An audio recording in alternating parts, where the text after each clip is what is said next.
우리 시편 131편을 읽었는데 짤막한 시입니다. 성전에 올라가는 노래라고 하는 표제가 붙어 있고요. 다윗이 기록한 시로 또 표시가 되어 있습니다. 이 시도 개인적인 신앙의 고백 혹은 확신으로 표현되었던 그의 내용들이 이제 공동체적으로 이 내용이 확대되고 있는 것을 봅니다. 오늘 우리가 읽은 이 말씀의 내용을 쭉 보면 신뢰의 시라고 말할 수 있는 그런 내용을 표현합니다. 하나님을 향해서 갖는 신뢰하는 그 마음이 어떠한 것인가 하는 것을 우리에게 잘 보여주고 있습니다. 1절의 내용에서는 매우 신중하고 매우 절제하는 신앙의 자세를 잘 보여주고 있는데 1절 가서 한번 보시죠. 여호와여 내 마음이 교만하지 아니하고 내 눈이 오만하지 아니하오며 내가 큰 일과 감당하지 못할 놀라운 일을 하려고 힘쓰지 아니합니다. 사람이 살면서 무엇인가를 하고자 하는 마음은 항상 가지고 있습니다. 근데 이것이 욕심으로 확대가 될 수 있고 또 탐심으로 나갈 수가 있습니다. 야망으로 나갈 수가 있는 것이죠. 그런 가운데서 자기가 무엇인가를 하고 싶은 여러 일들을 자기가 하고 싶은 인간적인 방도나 인간적인 계획을 가지고서 무엇인가를 계획하고 하려고 하는 마음을 늘 가지고 있습니다. 다윗의 생애를 잘 보면 그가 하나님을 향해서 갖는 그의 마음가짐의 첫 번째는 신중하고 절제하려고 하는 태도를 가지고 있습니다. 다윗의 생애를 우리가 보게 되면 그가 하나님 앞에서 행한 일로 인해서 이스라엘 백성들은 다윗을 무척이나 환영하고 기뻐하지만 정작 가장 기뻐해야 될 사울 왕은 다윗의 명성이 커져가는 것을 보면서 오히려 그를 경계하고 심지어는 그가 다윗을 죽이려고 자기의 군사들까지 대동하면서 다윗을 쫓아다니는 그런 일을 행하게 됩니다. 다윗의 쫓기는 생활 속에서 특별히 성경의 기록에 보면 두 번에 걸쳐서 다윗이 자기가 당하는 무고한 고난을 벗어날 수 있었던 기회가 있었습니다. 그리고 그가 이스라엘의 왕으로 등극할 수 있는 기회가 있었던 것이죠. 사무엘상 24장 그리고 26장의 내용을 보면 다윗이 사울에 의해서 쫓김을 당하게 될 때 다윗이 사울왕을 죽일 수 있는 아주 가까운 기회가 있었다고 하는 것입니다. 한편은 동굴에 숨어있는 동안에 이 사울왕이 다윗을 쫓고 있다가 이 동굴에 가까이 왔을 때 그를 죽이려고 하는 죽일 수 있는 기회가 있었지만 그가 그렇게 하지 않고 그의 옷자락을 베어버리고 만 일이 있었죠. 그런데 다윗은 그 옷자락을 벤 것조차도 하나님 앞에서 자기가 죄를 범했다 하는 것으로 인해서 탄식하고 회개하는 그런 태도를 보입니다. 하나님께서 기름 부어 세우신 왕은 내가 그렇게 하겠다라는 마음을 가지고서는 깊이 회개하는 그런 모습을 보여줍니다. 사무엘상 26장에 가면 또 한 번의 기회가 있는데 이 다윗이 아비새를 데리고서 적진으로 들어가서 당시 자고 있었던 이 사울의 곁에 있는 이 물병 이것을 가져오는 일이 있었습니다. 그럼에도 불구하고 죽이지 않고 그를 다시 살려주면서 그의 곁에 지나갔다고 하는 것을 알려주는 그런 사건이 있었죠. 그가 도망자로 무고하게 고난을 받고 있는 그때에 그 순간을 사람 같으면 그리고 그 옆에 있었던 그의 군사들은 이때가 하나님께서 주신 기회가 아니겠습니까? 라고 말하면서 이번에 끝내시죠. 그리고 왕이 되시죠. 이런 이 부하들의 간곡한 부탁에도 불구하고 아니다. 내가 그렇게 하지 않겠다. 이렇게 거절하는 그런 태도를 우리가 기억하죠. 빠르고 쉬운 그런 길로 갈 수 있었던 그런 기회를 그는 그렇게 가지 않고 어쩌면 우회하는 길을 택한 것처럼 보입니다. 어떤 길이었습니까? 하나님께서 그분의 뜻을 따라서 인도해 주시기를 자기의 손으로 그러한 일을 하지 않겠다고 하는 그의 결정 때문에 또다시 쫓기는 생활을 그는 선택하게 된 것이죠. 왜 그럴까요? 자기가 하고 싶은 야욕이나 자기가 하고 싶은 그런 생각을 따라서 하는 게 아니라 온전히 하나님의 뜻을 의지하고 하나님의 인도를 바라보기 위한 그런 신앙의 태도로 그가 그렇게 한 것입니다. 오늘 우리가 읽은 말씀 1절에서 내 마음이 교만하지 않고 내 눈이 오만하지 않고 큰일 감당하지 못할 놀라운 일을 하려고 힘쓰지 않겠습니다. 특별히 여기 큰일 감당하지 못할 놀라운 일, 여기에 어떤 말을 여러분 넣어서 생각하시면 좋겠냐면 자신을 위한 것입니다. 나를 위해서 큰일, 나를 위해서 감당하지 못한 놀라운 일을 나는 하려고 힘쓰지 않겠습니다. 무슨 말입니까? 나를 위해서 그런 일들을 하지 않겠다는 겁니다.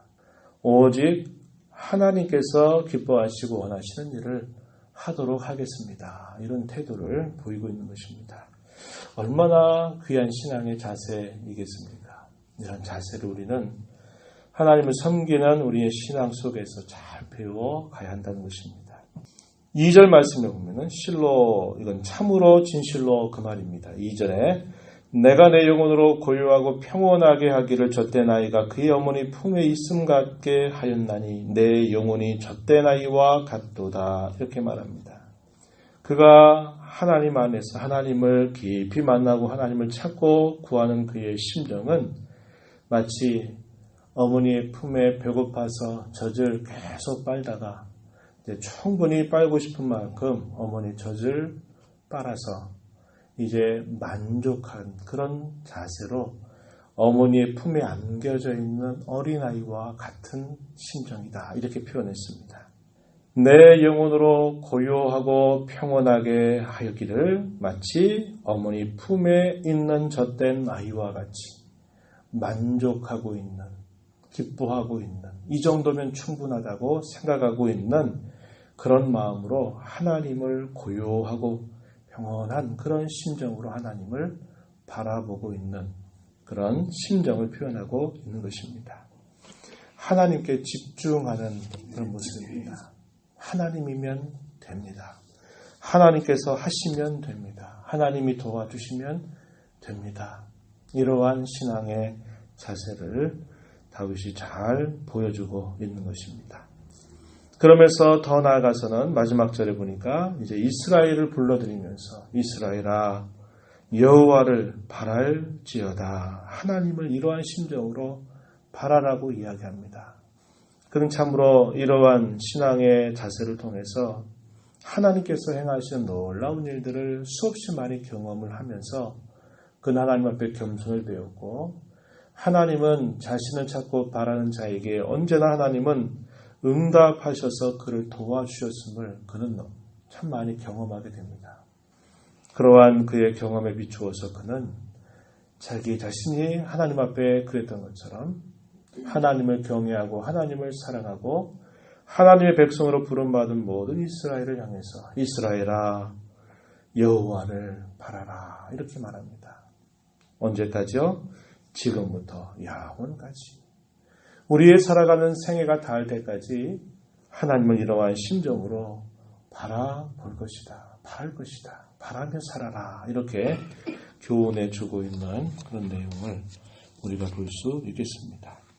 다윗은 왕이 된 이후에도 그가 왕이라고 하는 권력과 힘을 사용해서 자기가 하고 싶은 일들을 참 많이 할 수 있었던 기회가 왕으로 등극을 한 다음에 더 많이 있었습니다. 그러나 그의 생애를 보게 되면 그가 가지고 있었던 모든 힘과 권세가 자기 자신을 위해서 사용되는 것을 늘 금하였고 어찌하든지 하나님이 진정한 이스라엘의 왕이 돼서 하나님의 뜻이 드러나기를 위해서 자기에게 주어져 있는 막강한 힘과 권력조차도 함부로 남용하거나 사용하지 않고 늘 하나님을 찾고 바랐던 그런 신앙의 자세를 잘 유지해갔던 그런 귀한 신앙의 모습을 보여주고 있는 것입니다.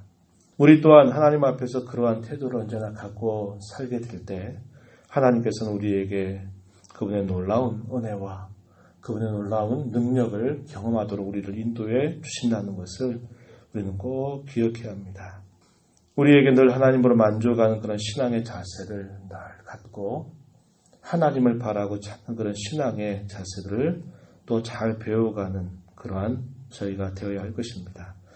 우리가 잘 아는 바와 같이 다윗 같은 경우도 그러한 일들을 참으로 잘했던 인물이지만 사무엘하 11장에 가서 보게 되면 그의 생애에 있어서 큰 분기점이 되는 사건이 터지는데 그 사건이 뭐였냐면 밧세바라고 하는 여인을 동침한 사건입니다. 그로 인해서 그 자신에게뿐만 아니라 그의 왕가에 일어났던 참으로 안타깝고 힘겨운 그런 일들이 그의 생애 가운데 드리워졌던 것을 우리는 기억합니다. 우리가 이런 것들을 바라보면서 항상 우리가 어떤 때 특별한 때는 이렇게 하다가도 또 우리가 또 어느 순간 되면 또 이걸 잊어버리고 하나님만 나는 소유하겠습니다. 하나님만 만족하겠습니다. 이런 신앙의 자세를 버리고 하나님 외에 그분의 뜻에 거슬러서 다른 것에 욕심을 또 부리게 되는 일들이 생길 수 있다는 것을 우리는 항상 조심해야 한다는 겁니다. 그래서 항상 우리가 이 땅에 사는 동안에는 항상 이러한 말씀에 주의하지 않으면 섰다고 생각할 때 늘 넘어지기 쉬운 연약함과 약점을 가지고 있기 때문에 언제나 그분의 말씀 앞에 하나님의 은혜를 겸손하게 구하는 자세를 갖고 영적인 긴장의 끈을 늦추지 않고 하나님 앞에 살아가는 자세를 우리는 항상 힘써야 될 것을 또한 우리는 생각하게 되는 것이죠. 오늘 이 새벽 시간 이러한 말씀을 기억하면서 하나님의 뜻을 온전히 바라고 자기의 욕심과 자기의 뜻을 다 비우고 오직 하나님을 찾고 그분의 뜻으로 우리의 삶을 가득 채워가게 되기를 결심하는 아침이 되기를 바랍니다. 하나님 아버지 감사합니다. 이 새벽 시간에도 저희들을 사랑하셔서 또 하루의 첫 시간을 주 앞에 나와서 찬양과 말씀과 기도에 집중함으로 이 하루를 주 안에서 시작하게 해주신 것 참으로 감사합니다. 다윗은 고백합니다. 자기의 교만한 마음, 오만한 모든 태도들을 다 버리고 자기 영광을 위해서, 자기를 위해서 큰 일을 도모하지 않겠다고 말합니다. 오직 젖대 나이가 어머니의 품에서 평온하고 고요하고 만족해 하는 것처럼 자신은 하나님으로 만족하고 하나님의 뜻과 인도를 신뢰하는 그러한 자세를 하나님 앞에 고백합니다. 이러한 신앙의 걸음, 이러한 신앙의 자세를 저희 또한 잘 배워가는 귀한 성도들이 다 되게 하여 주시옵소서. 은혜의 보좌 앞에 나와서 이 시간도 하나님의 은혜를 구하며 기도하는 모든 심령들을 용납하시고 기도 가운데 저희들의 심령을 주께서 새롭게 하시고 주님을 배우고 주의 음성을 듣고 순종하는 귀한 시간이 되도록 인도하여 주시옵소서. 귀하신 예수님의 이름으로 간절히 기도하옵나이다. 아멘.